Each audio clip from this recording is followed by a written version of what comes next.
ज़रिए से अपने गुमराहकुन अकायद को ये फैलाता है।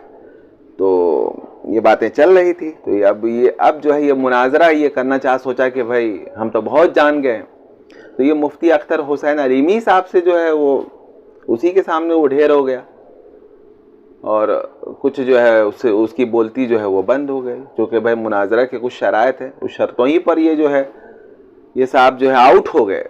इनको तो बोलने का मौका ही नहीं मिला। इनका एक नायब है, वो मिसबाई साहब कोई हैं, क्योंकि वो सनद याफ्ता है, तो उनको बोलने का मौका दिया गया। तो उन्होंने नस से जो है वो एक चीज़ पेश की कि भाई कि हज़रत अली से मोहब्बत करेगा मगर मोमिन, और उनसे जो है बुग़्ज़ रखेगा मगर मुनाफिक। ये मफ़हूम है हदीस शरीफ का और है शादी हदीस शरीफ। तो और इस तरीके से कुछ चीज़ें उन्होंने अभी याद नहीं है, नस के तौर पे पेश की कि नस से साबित है मुनाफिकत अमीर माविया माज़अल्लाह। तो मुफ्ती अख्तर हुसैन साहब जो है अल्लाह ताला उनके इल्म में और भी बरकत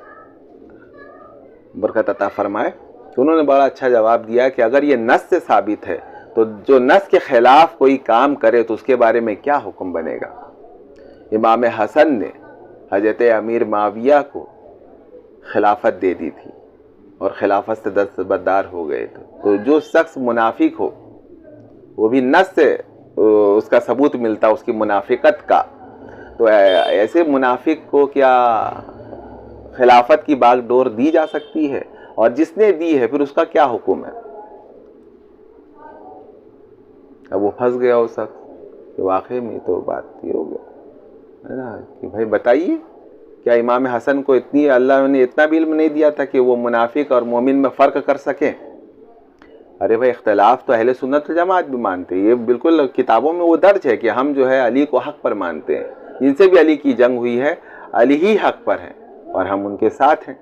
अब बाकी जो उनके जो मुखालिफ हैं बाद में, इसमें तो हम उनके लिए कफ़े लिसान करते हैं, है ना, उनकी शान में जो है बदतमीज़ी नहीं करते, गुस्ताखियाँ नहीं करते, लेकिन उनको जो है बिल्कुल मबनी बर हक़ और ये ख़ता इज्तिहादी, और ये मतलब ये खुला हुआ अहले सुन्नत जमात की किताबों में वो दर्ज है। आप मकतूबात इमाम रब्बानी जो है उठा कर देखें तो आपको अकीदा बिल्कुल दुरुस्त तौर पर उसमें समझ में आ जाएगा। अजीब मतलब जो है ये है भाई कि आप खुद को आलिम कह रहे हैं, खुद को पढ़ा लिखा कह रहे हैं, और एक भी आलिम जो मतलब जिसको लोग आलिम समझते हों और जिनकी इत्तबा की जाती हो, जिनके पीछे लोग जो हैं जिनकी तक़लीद की जाती हो, तो वो एक का भी आपको नहीं मिला। और देखिएगा अक्सर जो गुमराह जो फ़िरका होगा, चूँकि उसको अकाबिर से और पहले जो गुजर गए जो बड़े बड़े उलमा